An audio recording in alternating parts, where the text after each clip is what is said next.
Hello बच्चों, let's see the question. The question says, which of the following shows the correct order of decreasing acidity? Option A we have pH CO2H greater than pH SO3H greater than pH CH2OH greater than pH OH. Option B pH SO3H greater than pH OH greater than pH CO2H greater than pH CH2OH. Option C pH CO2H greater than pH OH greater than pH CH2OH greater than pH SO3H. Option D pH SO3H greater than pH CO2H greater than pH OH greater than pH CH2OH. आपको चार order acid दिए गए हैं, हमें इनकी acidity का decreasing order लिखना है। तो सबसे पहले हम बात करेंगे about the key concept,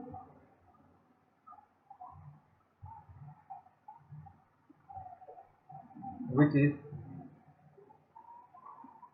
stable is the conjugate base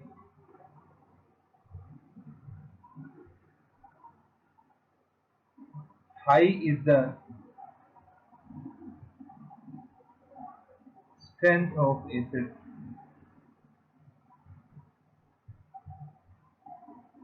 जितना कॉन्जुगेट बेस स्टेबल बनेगा उतना ही एसिड की स्ट्रेंथ होगी। तो सबसे पहले हमें जो चार एसिड दिए गए हैं, हम उन चारों एसिड्स के कॉन्जुगेट बेस लिख लेते हैं और फिर देखते हैं कि कौन सा कितना स्टेबल है। सबसे पहले हमारे पास है PH SO3OH। इसका जो कॉन्जुगेट बेस हमारे पास बनेगा that is S double bond O double bond O O negative.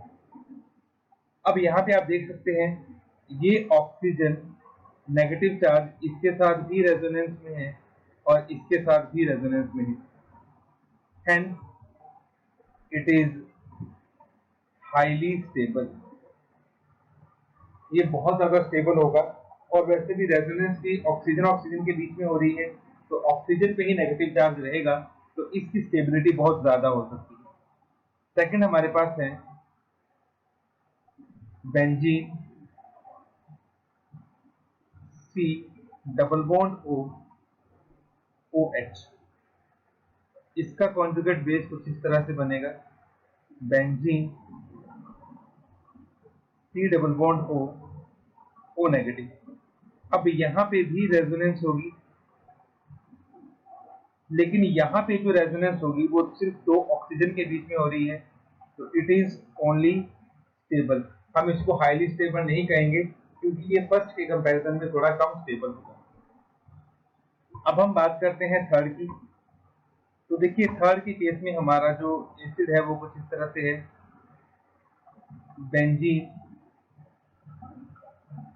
OH।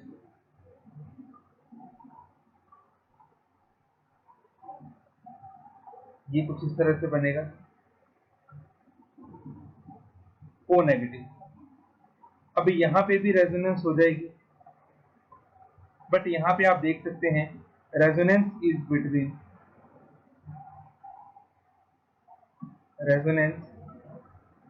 Between oxygen and carbon.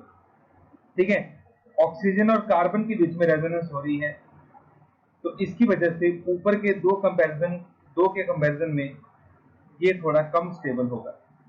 ठीक है, क्योंकि ऊपर जो रेजोनेंस हो रही है वो दो ऑक्सीजन के बीच में हो रही है, यहाँ पे रेजोनेंस तीन ऑक्सीजन के बीच में हो रही है, यहाँ रेजोनेंस दो ऑक्सीजन के बीच में हो रही है।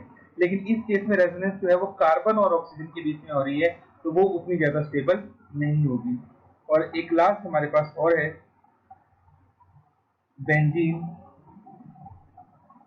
CH2OH। इसका कॉन्जुगेट बेस कुछ इस तरह से बनेगा CH2O नेगेटिव। अब यहाँ पे आप देख सकते हैं ये नेगेटिव किसी के भी साथ रेजोनेंस नहीं कर रहा, देयर इज नो रेजोनेंस,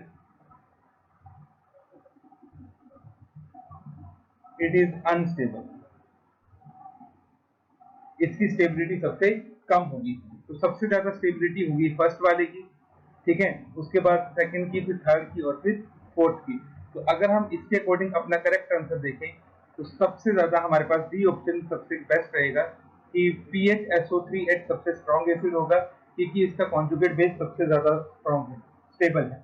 फिर आएगा PHCO2H, फिर PHOH और फिर PHCH2OH। तो option D will be the correct option for this question. Hope you understood it well. Best of luck. Thank you.